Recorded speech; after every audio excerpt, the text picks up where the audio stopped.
Reproducanda 2019, no caminho do boi. Rafael Ribeiro, que é zootecnista formado pela Universidade Estadual Paulista Unesp, campus de Ilha Solteira, São Paulo. Mestre em Administração de Organizações Agroindustriais pela Unesp, campus de Jaboticabal, e coordena as divisões de Pecuária de Leite, Grãos e Avaliação e Perícia. Editor-chefe do Relatório de Mercado de Leite da Scott Consultoria. O Felipe Reis, ele é zootecnista e consultor de mercado lá da Scott Consultoria. Ele vai me ajudar hoje na palestra sobre mercado de grãos, expectativas, né? Para quem acompanhou ontem a palestra, o foco era de que maneira o clima interfere no mercado de grãos, né? Então a gente colocou durante plantio, colheita, não só o clima no Brasil e nos Estados Unidos e as interferências aí no mercado com foco no milho, né? Hoje a gente traz, além da questão climática, que a gente vai ter que falar um pouquinho mais detalhado algumas questões, mas os outros fatores, né? Então, de que maneira que a economia, que já foi muito bem falado hoje aqui na parte da manhã, interfere em termos de consumo, produção das diversas espécies e até chegar nesse consumo de grão, seja aqui para o mercado interno, para o mercado externo. Então, hoje o objetivo é trazer para vocês uma expectativa sobre os preços do milho nesse restante de 2019 e para 2020. Mais do que isso, né? É igual o Walter colocou, desconfiem, não acreditem, analisem o cenário e dentro das diversas opiniões cheguem a uma consolidação de ideia e com base nisso traçar as estratégias e as oportunidades, como a gente fala, né, passam aí a galope e a gente precisa aproveitar. Então nós vamos começar aqui, como o Thiago falou, né, a Kelly também me ajudou com relação a algumas questões que eu tinha preparado aqui para a introdução, que seria mais relacionada à economia e política, então nós vamos passar mais rápido sobre os indicadores, mas a gente vai pontuando aqui as questões e reflexos nos mercados que nos interessam, né? Seja o pecuário, seja o mercado de grãos. Então, rapidamente, pessoal, passando por essa conjuntura econômica, a Kelly mostrou para a gente as expectativas com relação ao PIB. A gente tinha aí, inicialmente, uma expectativa de crescimento de 2,5%, hoje nós estamos falando de pouco mais de 0,8%. Agora, o que significa isso daqui, pessoal? O que significa um produto interno bruto, a queda em todos os bens ou serviços produzidos? A gente está falando principalmente de demanda, né? Tem uma história que eu quero contar rapidinho. A gente faz alguns trabalhos junto a Laticínios e em 2013, 14, 10, 11, 12, 13, 14, a gente sempre teve reuniões anuais com esse pessoal, semestrais, dependendo aí do caso.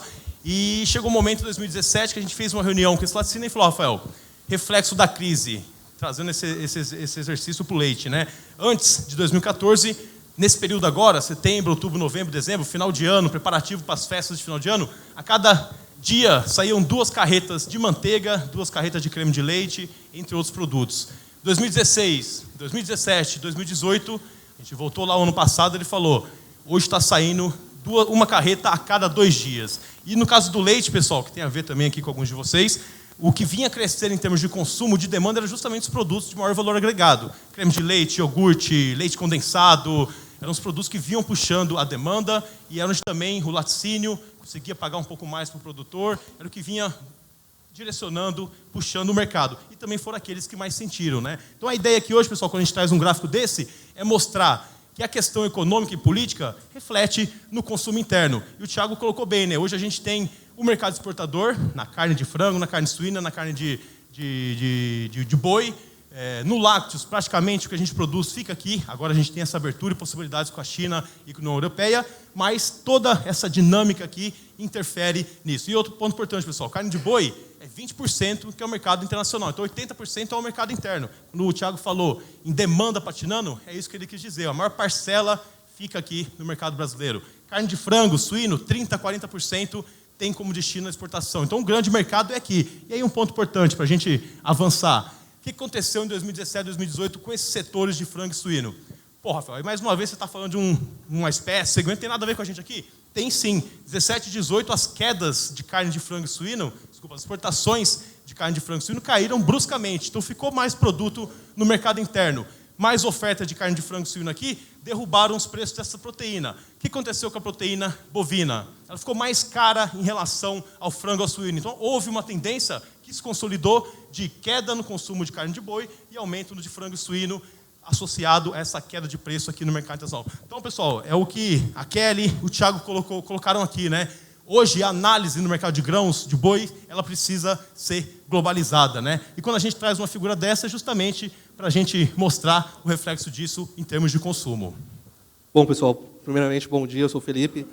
Vou fazer uma dobradinha com o Rafael aqui, como a gente já falou. Vou dar já para o prosseguimento para não atrasar, para não fugir um pouco aí do tempo. Bom, dentro da variação do PIB, seja ela para cima ou para baixo, isso afeta a ponta final da cadeia. A gente tem diversos indicadores que demonstram isso. A gente trouxe para vocês o Índice Nacional de Vendas no Varejo. A gente pode, eu vou chamar a atenção para o comportamento da evolução. A gente percebe que ela acompanha o PIB. Então, a gente começou a ter uma queda um pouco mais acentuada em 2014, tendo uma queda mais intensa em 2015, chegando no piso no início de 2016. E quando a gente começou a adotar outras políticas, a gente começou a ver uma retomada da economia, uma melhora desse índice, né? Embora a gente tenha tido alguns percalços no caminho, por exemplo, em 2019, todo mundo esperava uma retomada econômica mais acentuada, a passos mais largos. A gente observa que teve uma queda em março, mas o que eu vou chamar a atenção é que, tirando março, todos os outros meses nós tivemos esse índice melhores na comparação anual. O que eu quero dizer com isso? Janeiro de 2019, em relação a janeiro de 2018, nós fomos melhores. Fevereiro, abril, maio, junho, nós estivemos melhores também. Então, a tendência é que a gente continue crescendo a passos curtos, mas crescendo, o que é o importante para a gente aqui. Exatamente. Aí já pensando nessa recuperação, nessa retomada de cenário, a gente pode já, a partir de 2020, 2021, trabalhar com a expectativa de um crescimento mais forte em relação, por exemplo, que a gente viu esse ano. Na realidade, em termos de consumo, o cenário foi patinando, né? Outra variável importante, pessoal, quando a gente pensa em mercado de grãos, é o câmbio, né? Então, rapidamente, 2017, 2018 e 2019. Como a Kellen colocou, a gente teve aqui no início do ano questões relacionadas à votação das votações aí de reformas no Brasil e, mais recentemente, um contexto mundial impactando mais na questão do câmbio, não só em relação ao real, mas também em outras importantes moedas aí ao redor do mundo, né? A gente tem aqui os impactos maiores do câmbio. Então, quando a gente pensa em câmbio, o Brasil é um grande exportador de carne de boi, de frango, suíno, um grande exportador de soja.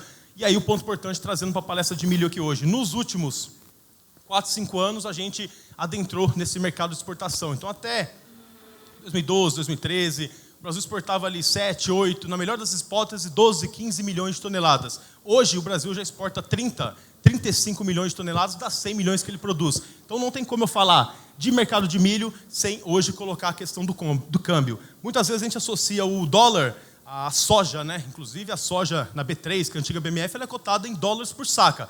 O câmbio subiu, o câmbio caiu, o dólar subiu, o dólar caiu, o preço da soja sobe e cai. Cada vez mais a gente precisa monitorar e ficar atento à questão do câmbio quando a gente pensa em mercado de milho.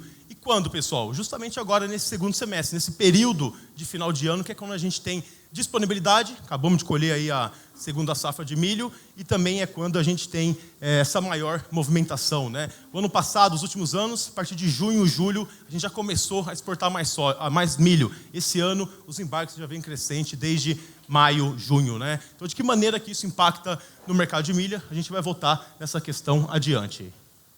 Outro ponto também, gente, o Rafael acabou de falar aqui que o câmbio afeta bastante o mercado, mas tem outros fatores que a gente não tem como prever. Por isso que o Thiago acabou de dar uma aula aqui falando para se preocupar com o que a gente consegue controlar. O que a gente consegue controlar é da porteira para dentro, porque vira e mexe sai uma notícia que afeta significativamente o mercado e não tem como a gente saber, e a gente pode ter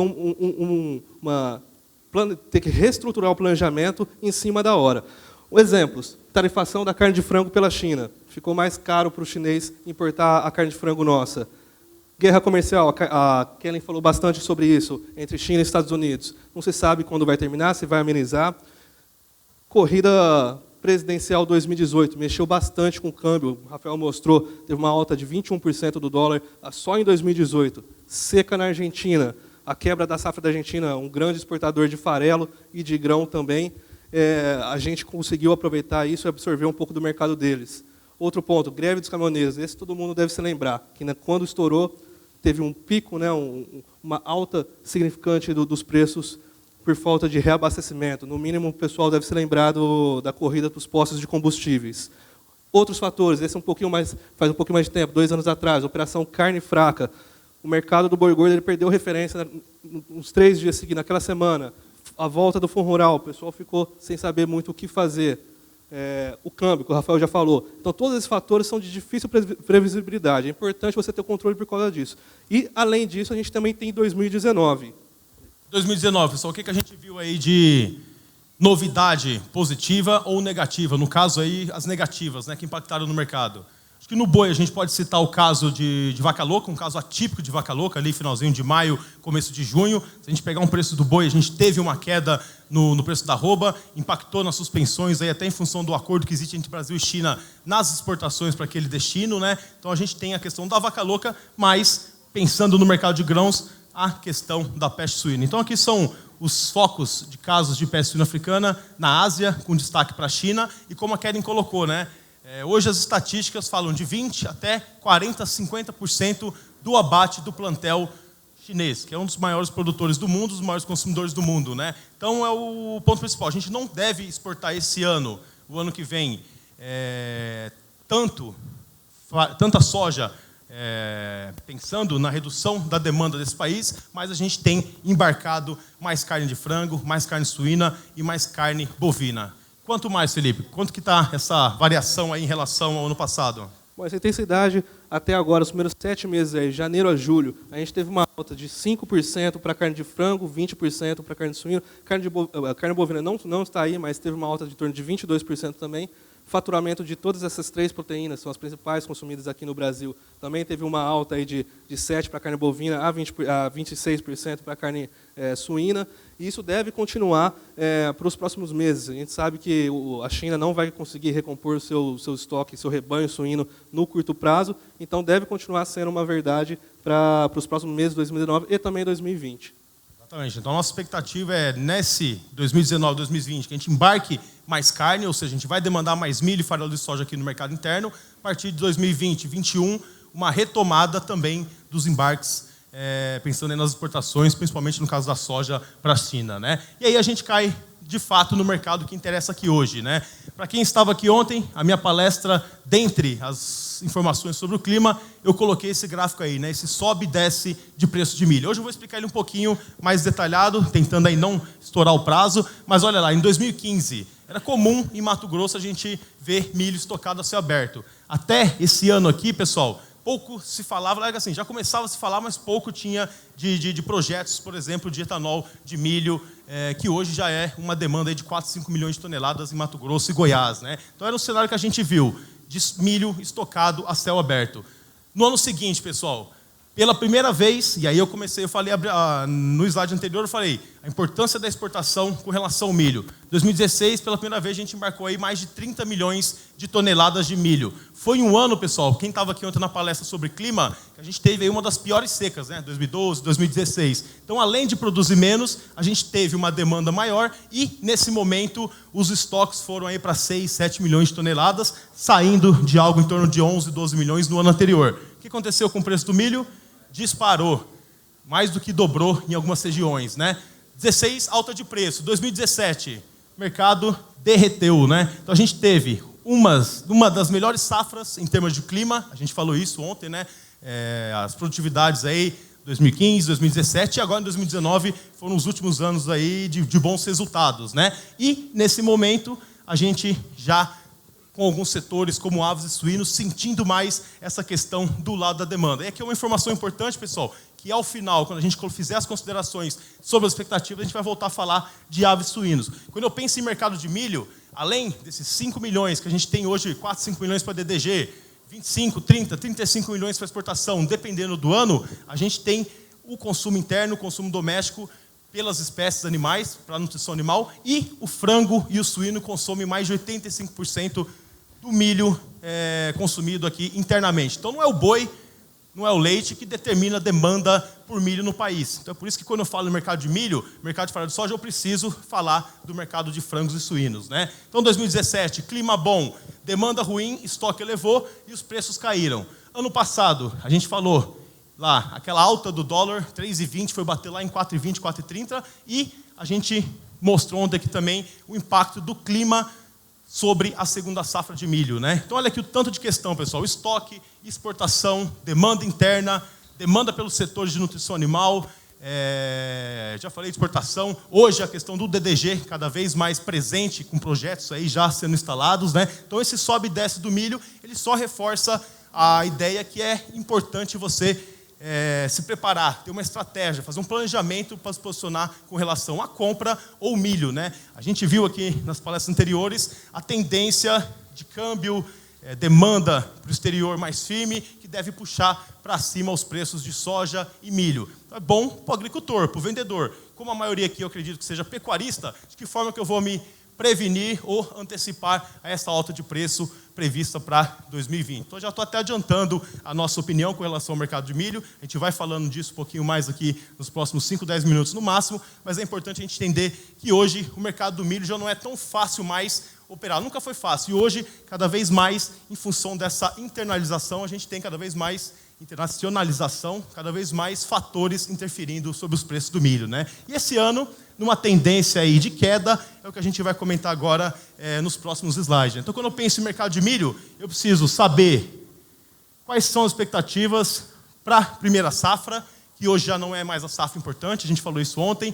Aí sim, a segunda safra determina praticamente o preço do milho no primeiro semestre e começo da segunda metade do ano. E aqui, cada vez mais, o Brasil participante desse mercado internacional, hoje já brigando com os Estados Unidos como um dos principais exportadores, né? Felipe vai falar um pouquinho sobre a primeira safra, né? Bom, esse ano que a gente teve, né, referente a preço do milho na primeira safra. Normalmente, no primeiro trimestre do ano, a gente tem uma alta de preços para o milho, né? Em 2019, como vocês podem ver, uma alta de 16%, abaixo de 2018 e 2016. 2016 está aí porque a gente teve quebra de safra para exemplificar. Bom, o que afeta isso, essa alta de preço menos intensa em 2019 frente aos outros 2 anos, 2018 e 2016? O primeiro, a menor pressão do câmbio. No primeiro quadrimestre de 2019, o dólar teve uma alta de 2%. Em 2018, foi de 6,5%. Então, essa pressão do câmbio maior no ano passado fez com que o preço do milho tivesse uma alta menos intensa esse ano. Outro ponto, queda no preço da soja. Pô, mas está soja aí, Felipe? Você está falando de milho? Não, mas tem o fundamento. O ano passado, a gente tinha milho em estoque, porém a alta de preço da soja fez os agentes negociarem, ficarem mais ativos quanto a este grão em relação ao cereal, né? Esse ano, a gente teve o preço da soja caindo, então os agentes começaram a negociar mais milho, essa maior oferta reduziu essa alta de preço no primeiro trimestre desse ano. Outro ponto, muito importante agora, estoque. Quando a gente fala em estoque, no primeiro trimestre do ano, o que a gente tem de estoque? A gente tem o estoque de passagem, de um ano para o outro, e a primeira safra, que representa aí cerca de 30% da produção. Em 2016, a gente tinha cerca de 6, 7 milhões em estoques. Em 2018, 15 milhões, agora em 2019, 17 milhões. Então, esses fatores colaborando para uma alta de preço menos intensa em 2019 frente aos anos anteriores. Agora, o principal ponto são as expectativas quanto à segunda safra. Vocês vão ver para frente que a safra, segunda safra de 2019 vai ser a maior, 20 milhões de toneladas a mais em 2019 frente a 2018, sendo esse um outro ponto importante. Mas nem sempre foi assim. Até 2011 e 2012, safra 2011 e 2012, nós tínhamos uma primeira safra mais significativa de volume de milho em relação à segunda. A partir disso, a gente começou a ter uma produção maior, mais voltada para a safra de inverno, para o milho. E isso mudou a dinâmica do mercado de milho. As estratégias de compra e venda tiveram que ser revistas. Um cara que saiu da atividade há 10 anos atrás, não viu mais nada de mercado, voltar hoje, a estratégia de compra que ele tinha 10 anos atrás, hoje já não serve mais. Certo? Agora o Rafael vai mostrar essa análise de preço. Justamente isso que eu vou mostrar aqui, né? Então, se a gente pegar essa média de preço da saca de milho em São Paulo, a referência Campinas, que é a praça balizadora, a gente tem esse desenho aqui, ó. Esqueçam os valores absolutos. Essa aqui é mais ou menos o formato da curva de preço até 2012. O que eu quero mostrar aqui, pessoal? Quando a safra de verão era maior, a gente tinha uma pressão de baixa maior no primeiro semestre. Então, qual era o melhor momento para comprar milho até 2012, Rafael? Pô, ficava de olho ali na boca da safra, conforme avançava a colheita, era quando tinham as melhores oportunidades, pensando em termos de tendência de queda do preço. Isso até 2012. E por que 2012? Porque é quando teve aquela virada na dinâmica de produção. Como é que está hoje essa curva do preço do milho? Esqueçam os valores absolutos, olhem aqui o desenho. Hoje, o melhor momento para comprar milho é quando? No final do primeiro semestre, começo do segundo semestre. Por quê? Aqui nós estamos falando de 70% da produção brasileira sendo colhida, chegando no mercado nesse momento, né? Então, essa maior disponibilidade tende a pressionar os preços mais para frente. Aí um ponto importante que eu falei ontem, né? No entanto, Até lá, a gente tem também, hoje, uma maior possibilidade de variáveis interferindo neste mercado, né? A gente falou aqui de clima, não só o clima referente à segunda safra, mas o clima nos Estados Unidos, que nesse momento agora de final de primeiro semestre, ele já está semeando a safra, nesse período agora, julho, agosto, setembro, está em desenvolvimento a safra, então tem que me preocupar não só com o que acontece aqui no Brasil, mas também como é que está a demanda, como é que está a oferta, o clima no mercado mundial. E aí um ponto importante, pessoal, hoje, inclusive, os preços tendem a subir no primeiro trimestre, quadrimestre, diferente do que a gente tinha até 2011, 2012. Então essa dinâmica aqui, pessoal, ela é bastante importante para quem compra milho. Ah, Rafael, mas eu não compro milho, eu compro a ração pronta. Pô, o comprador da fábrica de ração, ele consegue baratear, por exemplo, o produto dele, usando milho, ao invés de outros produtos alternativos, fazendo uma boa estratégia de compra, né? Então, eu acho que o pessoal da cooperativa, o pessoal de granja, o pessoal da fazenda, essa estratégia aqui é bastante válida, né? Dentro, e precisa ser levada em consideração dentro do seu planejamento, da sua estratégia de negociação. O milho, em 2018, teve preços firmes, o que estimulou o aumento da área de plantio de milho, então em torno de 8%.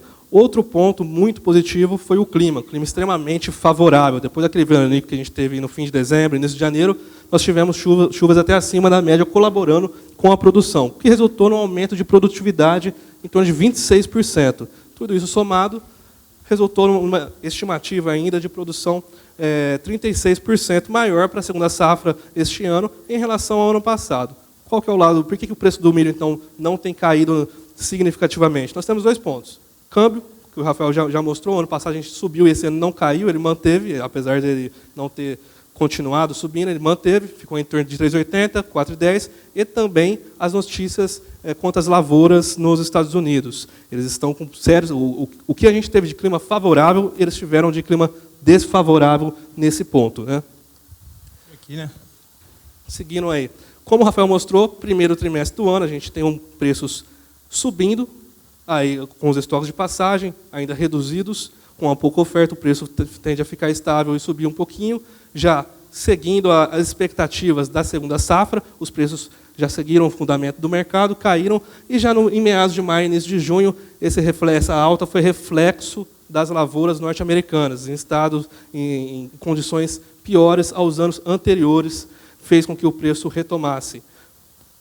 Tudo que a gente falou em termos de fatores de interferência está explícito naquele gráfico lá. Então, como fatores de alta, o que a gente viu? O clima, geadas pontualmente agora em julho, questões de clima nos Estados Unidos, o câmbio e exportação, e do lado da queda, essa consolidação das expectativas e essa maior oferta conforme avançou a colheita, né? Então a gente tem aí Mato Grosso já praticamente colhido, Paraná 5, 10% para ser colhido, de maneira geral entre 90% e 95% do milho colhido, né? E por hora, essa questão da boa safra, que o Felipe mostrou, né? A melhor safra de milho de todos os tempos, está aqui, ó, o número de Mato Grosso, 109,3 sacas por hectare, é o melhor rendimento dos últimos anos, o melhor rendimento da história, e Mato Grosso, segundo o maior produtor nacional, hoje aí com 90% da área colhida e 70% quase das lavouras em condições boas, né? Então essa maior disponibilidade e o momento agora com o avanço da oferta é o que tem pressionado o mercado, junto com uma outra questão que o Felipe vai colocar logo mais, que foi o relatório do USDA. Bom, a gente está falando de uma mega produção e os preços não estão caindo, e estamos falando que o câmbio está mudando com isso, mas em que intensidade? Se vocês olharem, a barra vermelha é 2019, exportação do milho, e a barra azul é 2018. Todos os meses esse ano nós tivemos uma alta frente ao mesmo mês do ano anterior. Normalmente a gente começa um aumento de exportação, aumento do volume de exportação de milho, em torno de julho, agosto. A gente percebe que esse ano, já em maio, a gente já teve um aumento significativo frente ao mesmo mês do ano anterior. E até a terceira semana de agosto, os dados que a gente tem até hoje, na média diária, o Brasil tem exportado 360 mil toneladas por dia de milho, que é 30% de aumento frente ao mês anterior, mas 200% de aumento frente ao mesmo mês de 2018. E isso, gente, estava acima. Se a gente pegar os dados até a segunda semana, o Brasil estava exportando 460, 470 mil toneladas por dia. O que aconteceu que a gente perdeu 100 mil toneladas? Aí veio a revisão do USDA quanto às condições da produção norte-americana de milho. Todo o mercado esperava que a produção se mantivesse já nas revisões, baseado nas revisões anteriores, mas eles revisaram para cima a produção. Nesse momento, o mercado entrou em cautela, o preço do milho para exportação, que estava em torno de $190 por tonelada, recuou um pouquinho, em torno de 177, 180 dólares, e com isso a gente diminuiu, mas ainda assim a gente deve continuar exportando um bom volume de milho daqui para frente. Pessoal, essa tela aí ela é para mostrar a importância da exportação no segundo semestre, destacando o impacto de um relatório do Departamento de Agricultura dos Estados Unidos sobre o mercado mundial de milho. É o que o Felipe colocou, a gente vem com milho de 190 a 200 dólares de exportação, hoje nós já estamos com um preço abaixo do que estava no mesmo período de 2018. Né? Então, de que maneira que os fatores internos e externos interferem na exportação? E um ponto importante, pessoal, passado esse período de pressão de baixa que a gente tem visto sobre as cotações, se a gente retomar essas exportações aqui, eu acredito que os próximos relatórios do USDA eles vão ser revisados para baixo, até em função dos próprios relatórios que eles soltam de condição de lavoura. Então, isso deve refletir no relatório quando ele coloca ali a produção total. Né? O objetivo aqui é mostrar, passado esse período que a gente está agora de pressão de baixo, se a gente tiver uma continuidade desses embarques em grandes volumes, o mercado do milho tende a subir nesse meados agora de segundo semestre. E aí a gente já começa a falar um pouquinho mais de 2020. Né? Então, o que é esse gráfico aqui, pessoal? Rapidamente. Barras verdes, mercado físico, que aconteceu hoje em Campinas, São Paulo, e essas barras laranja aqui, como os senhores e senhoras podem ver, são os preços futuros do milho nos contratos da B3. Então, assim, você me perguntar hoje, Rafael, qual que é a referência hoje do mercado até janeiro, dezembro? Hoje, a B3, o mercado futuro, fala numa alta de 8,5%, 9%. Para quem compra milho, então quer dizer que o que eu antecipar até setembro, outubro, novembro, pode ser uma boa estratégia? A gente acredita que sim. Então, pessoal, passado esse período de pressão de baixa, olha aqui, o que nos dizem os contratos futuros, uma reação de preço, uma retomada dessa valorização das cotações aqui no mercado brasileiro. Isso vai até quando, pessoal? E para 2020, o que a gente pode colocar de cenário? Né? Mas só antes aqui, pessoal, mostrando as oportunidades. O Thiago colocou, né, esse ano começou com uma expectativa de queda no preço do milho. A queda aconteceu, mas talvez não foi tão forte como se falava. Isso no mercado físico, pessoal. Mas quem opera, por exemplo, no mercado futuro, esse aqui é o contrato de setembro de 2019. Aqui, ó, pessoal, vocês acompanham aqui, ó, março, abril, maio, junho, julho, até chegar hoje. Esse contrato de setembro de 2019, ou seja, o milho para ser entregue em setembro de 2019, pensando no preço futuro do produto, ele estava ali, ó, R$35, R$36, ele chegou R$31, R$30 por saca em maio. E olha aqui, pessoal, quem entrou, por exemplo, comprado, quem entra comprado na bolsa, teme o quê? O comprador teme o quê? Uma alta de preço. Toda vez que o preço sobe, eu ganho aquela quantia. Em resumo, é isso o mercado futuro. Né? Então, imagina quem comprou um contrato de setembro em maio, R$30, R$31, e liquidou ele em julho. Ele ganhou entre R$8 e R$10 por saca da bolsa, que ele pode pegar esse dinheiro, somar com o que ele tem e abater isso, comprar, sair a compra no mercado físico. Então, pessoal, as oportunidades existem, ou seja, teve gente que ganhou R$8, R$10 da bolsa com negociação de contrato de milho. E aí um ponto importante, pessoal, às vezes, para conhecer, precisa conhecer a ferramenta, precisa ver se isso se encaixa dentro do seu perfil como comprador. Você tem estrutura, por exemplo, eu não compro no mercado futuro, eu antecipo compra no físico. Você tem estrutura para armazenar tudo isso? Então, lógico, a gente está dando um exemplo aqui de uma oportunidade, um caso real, este ano, 2, 3 meses atrás, a gente ganhando aí R$8, R$10 por saca de milho. Né? E é lógico, para 2020, quero que a gente vai finalizar agora rapidamente, Edinho. Felipe, rapidinho, hein? Pô, esse gráfico aqui é só para mostrar que eu prestei muita atenção na lição do Rafael de ontem. Não devemos ter chuvas até o fim do mês, mas agora eu quero chamar a atenção para esse gráfico. Toda a região em amarelo, nós tivemos um volume de chuvas, a expectativa é que a gente tenha um volume de chuvas abaixo da média nacional. O que isso pode impactar? Primeiro, para o boi, uma retomada do capim mais demorada do que o esperado, e também impactar a janela de plantio da soja, primeiramente, na primeira safra, e, consequentemente, encurtar o plantio, a janela de plantio para o milho de segunda safra. Certo? E isso a gente está falando todos os aspectos negativos. Né? Então, para finalizar, Rafael, como que vai ficar o preço do milho ano que vem? Em resumo, pessoal, aquela janela de plantio que a gente viu da soja na safra de verão, na temporada soja plantada ali em setembro, outubro, novembro de 2018, foi colhida em janeiro, fevereiro, março, mais dentro da normalidade, pode não se repetir nessa temporada. O que eu quero dizer, pessoal? A chance da gente ter algum prejuízo, algum atraso, um encurtamento da janela de plantio do milho de segunda safra, nessas regiões onde, nesse período, setembro, outubro, novembro, que é para chover, vai ficar com chuva abaixo da média, é bastante grande. Então a gente já começa a desenhar esse cenário, né? Então a possibilidade de um encurtamento da janela, que com certeza, ou que tem reflexo em termos de produtividade quando a gente pensa no milho. Então pode ser também que plante-se menos milho e vá mais para o sorgo, que aí quando a gente tem a janela atrasada, o sorgo ele vai melhor nessa situação, né? Então esse é o primeiro ponto, a possibilidade de a gente ter uma situação de plantio mais prejudicada. E uma pergunta para os senhores e senhoras, qual que é a chance do clima ser tão favorável como foi esse ano, no ano que vem? E aí vamos voltar naquele gráfico do milho que eu mostrei lá no início da palestra. Aquilo ali tem um grande reflexo do clima, né? Então hoje as previsões nos mostram um cenário menos favorável de clima para a temporada que está se iniciando, né? E com relação à área, a gente veio aí, o Felipe mostrou 8% quase de crescimento na área aqui, brasileira de milho de segunda safra. Com essa queda no preço, a gente pode ter um crescimento menor, uma manutenção até uma redução da área. Lembrando, pessoal, o algodão, Mato Grosso, por que você está falando do algodão, Rafael? Porque é uma cultura que compete com milho no Mato Grosso, que é o maior produtor de milho e é um estado que tem grande reflexo no mercado. O que eu quero dizer, pessoal? O preço do algodão caiu, mas ainda assim o resultado está bastante satisfatório. Então a gente pode ter, ao longo aí da safra que vem, uma tendência, principalmente no Mato Grosso, para migrar para o algodão ou alguma outra cultura, no caso do sorgo, em caso de prejuízo dessa janela de plantio, né? O algodão é mais precoce, né? O que eu quero dizer, pessoal?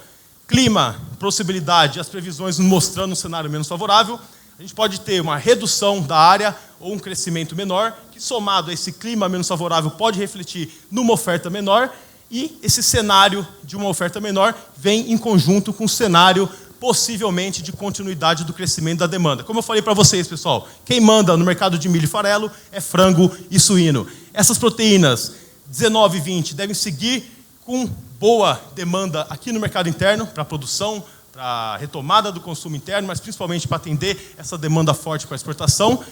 Então, a gente deve ter um cenário de oferta mais restrita e, por outro lado, uma continuidade dessa demanda aquecida, né? Hoje nós estamos falando em 64, provavelmente isso vai parar em 67 milhões de toneladas em termos de revisão do consumo doméstico feito pela Conab, né? Então o cenário para 2020 é de oferta mais reduzida no mercado interno, principalmente com reflexos na segunda safra, né, que hoje é a principal safra, e a gente acredita nessa continuidade da demanda. Último slide, pessoal. O que eu quero dizer? Esse milho para setembro de 2020, na B3, hoje precificado em torno de R$ 36,00, que é basicamente o que a gente tem hoje de referência no mercado físico em Campinas, ele está barato.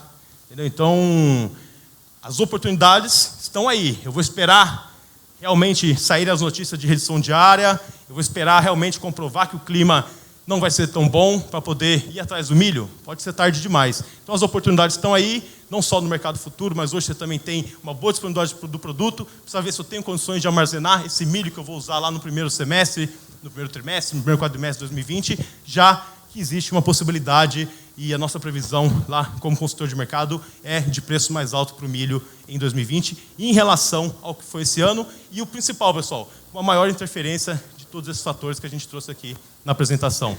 Muito obrigado, pessoal. Peço desculpa aí, pedimos desculpa pela correria. Obrigado, pessoal. Trazamos aí 10 minutinhos no tempo, mas só para a gente fechar o raciocínio. Qualquer dúvida, qualquer questão, pode entrar em contato. A gente está à disposição lá na Scott Consultoria. Muito obrigado, desejo a todos um bom evento e até a próxima. Obrigado, até a próxima.